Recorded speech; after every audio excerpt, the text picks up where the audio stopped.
Welcome, my friends, back to Beyond the Well, where forgotten histories and untold legends awaken. I never expected to find that well, hidden deep in the woods behind my house. But when I touched its sacred water, I saw more than my own reflection. I saw another world. A world shaped by light and shadow, by heroes and tyrants, by choices that still echo through time. Join me as I uncover the stories of Aldarion that lie beyond the well.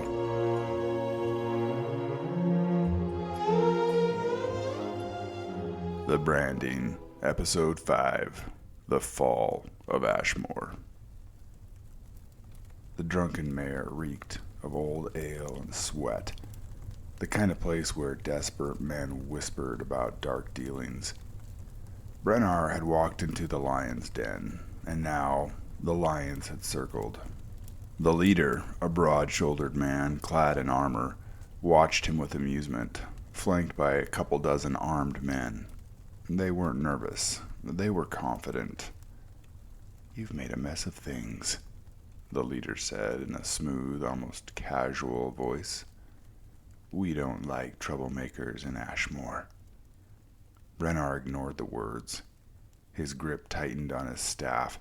He could hear them shifting, muscles tensing, fingers curling around weapons. "Tell me what I want to know," Brennar said, his voice low and steady. The leader's smirk deepened. "Or what?" Brennar answered with violence. His staff cracked into the nearest man's ribs before he could draw his blade, sending him sprawling back over a table. Another lunge, dagger flashing. Brennar pivoted, his staff whipping through the air and connecting with the side of the man's skull.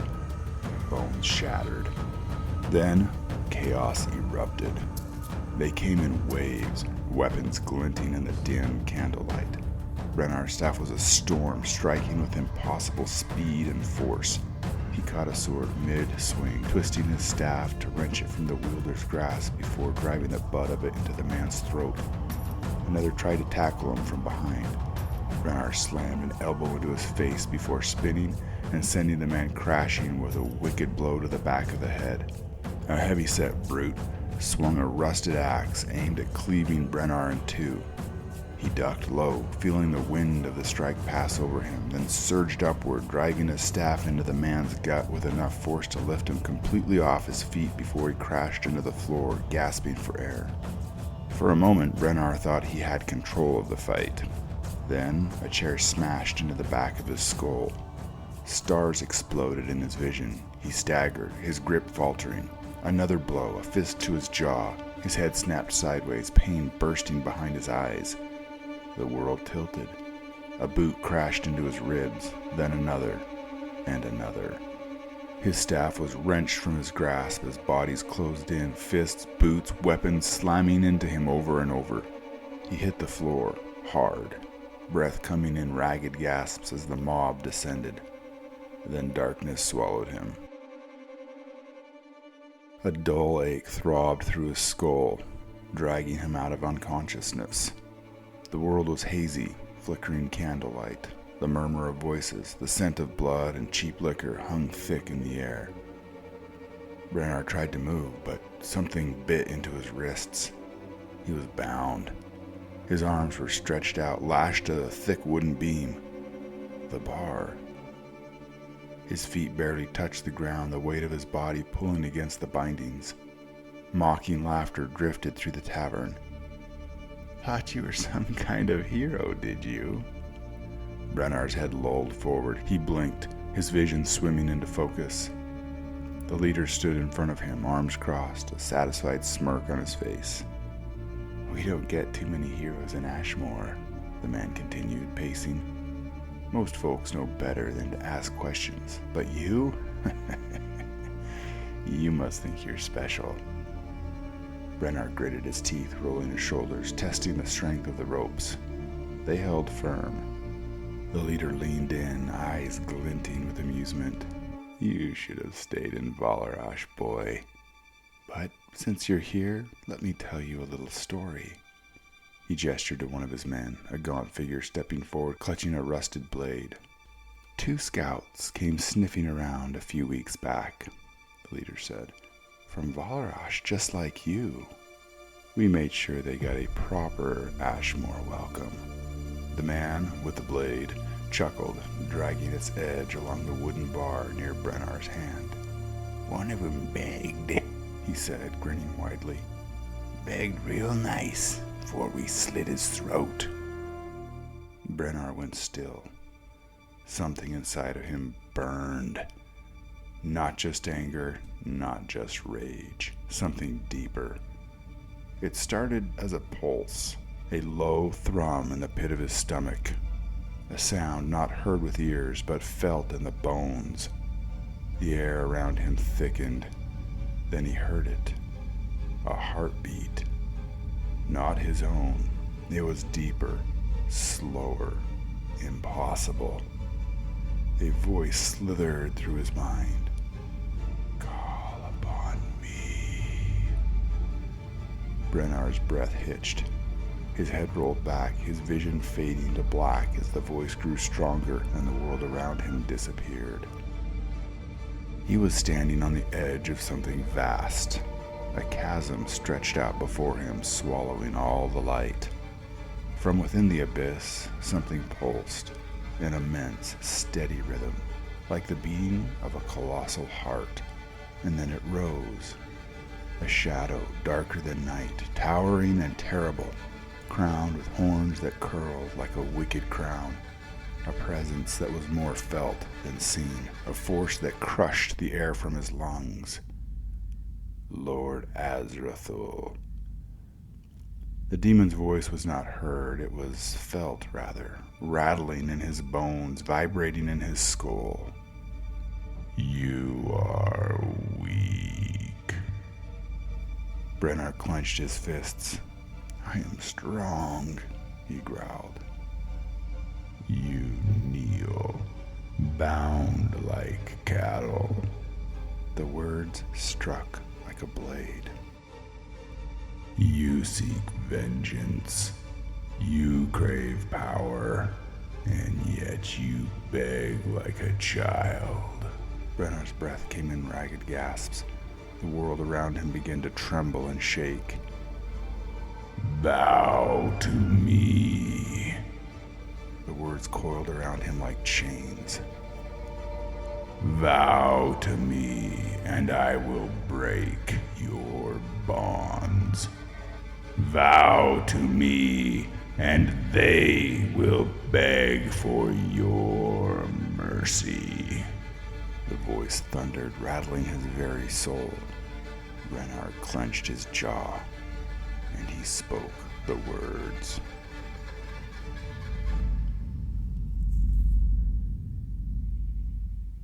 The men in the tavern were still laughing when Brennar's body jerked against the ropes.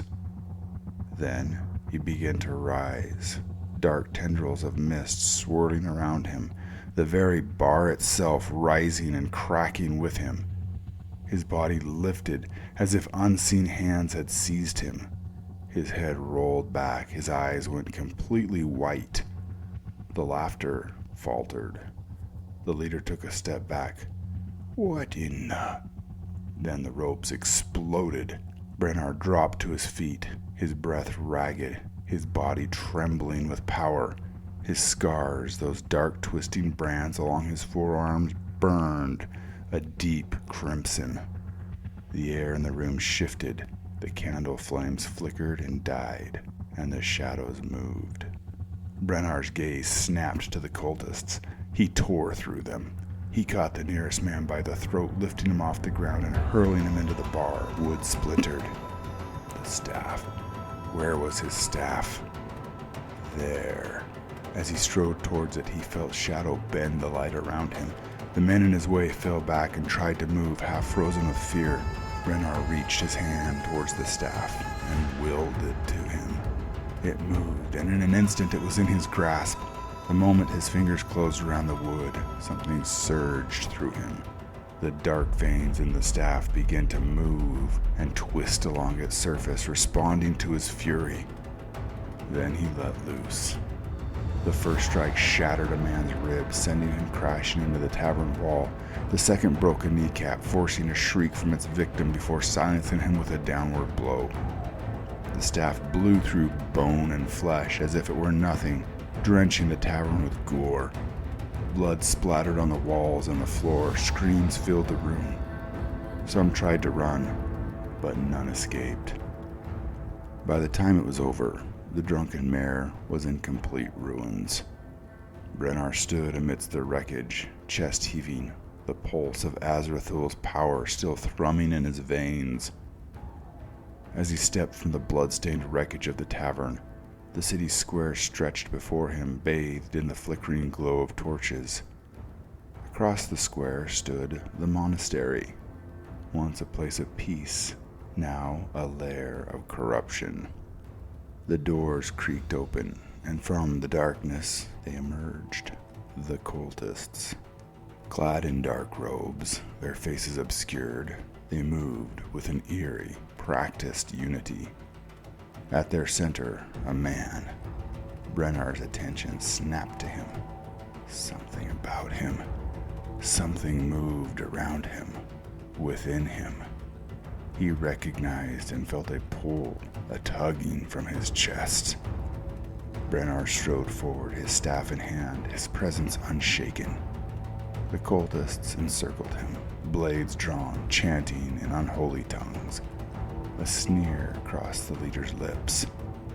"I see you have found your own path to darkness, Hunter.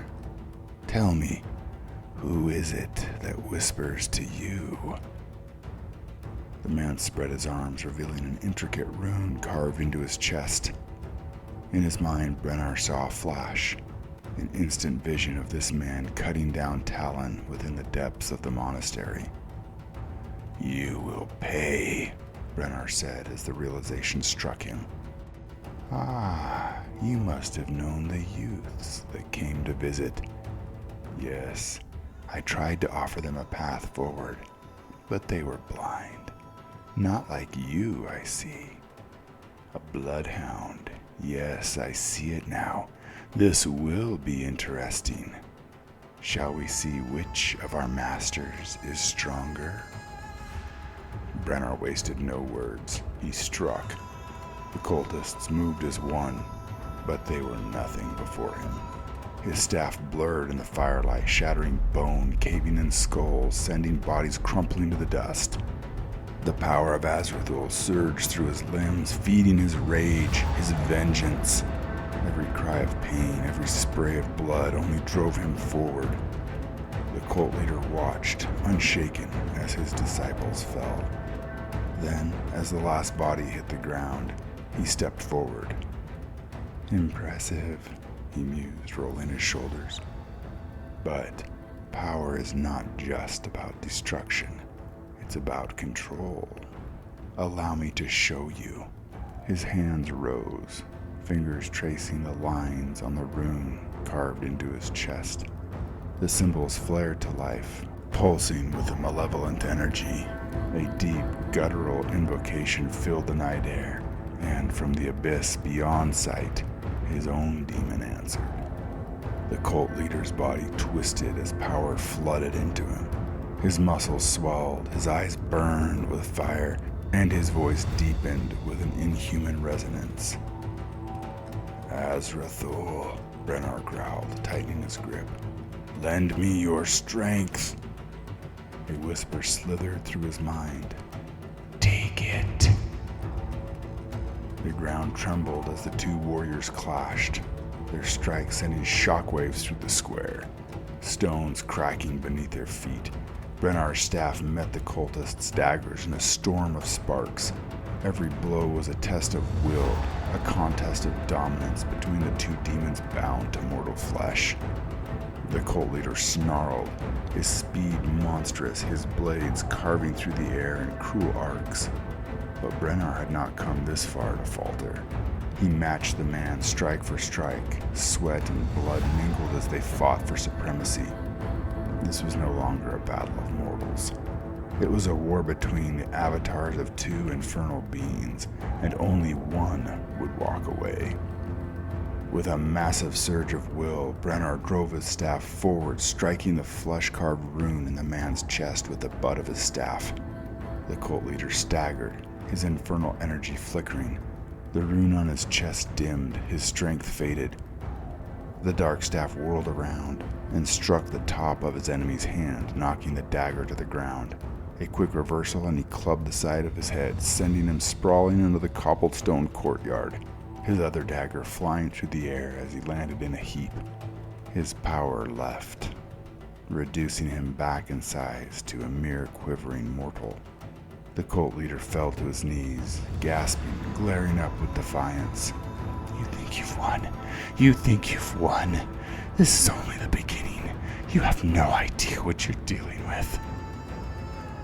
Brennar reached down, picked the man up by the scruff of his neck, dragging him across the cobbled stone courtyard. He kicked the doors of the monastery in and flung the pathetic figure through the doors and onto a desk, scattering parchment and scrolls onto the floor. He stepped over to the nearest candle, brought it over, and lit aflame the dried parchment. The fire spread quickly, surrounding the man, the flames licking up onto the wooden pews and bookshelves behind him. The cult leader looked up at him, defiance in his eyes. And Brennar didn't hesitate, but brought his staff down, crushing the man's skull and sending him into a heap amidst the flames. He stepped out the front door, the monastery behind him now engulfed in flames. As he strode across the courtyard, a smile pulled at the edge of his face. His vengeance was complete. The cultists were done for, and his brother had been avenged.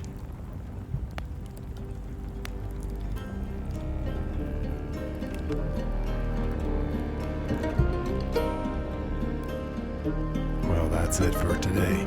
Thank you for coming with me beyond the well. If you enjoyed this story, please consider liking, following, or subscribing. And if you have a moment, I would love a review. Your feedback truly makes a difference. If you want to dive deeper into the well, visit beyondthewell.net for show notes, transcripts, maps, character descriptions, and much, much more. And until next time, keep seeking, keep dreaming, and keep telling your story. Bye.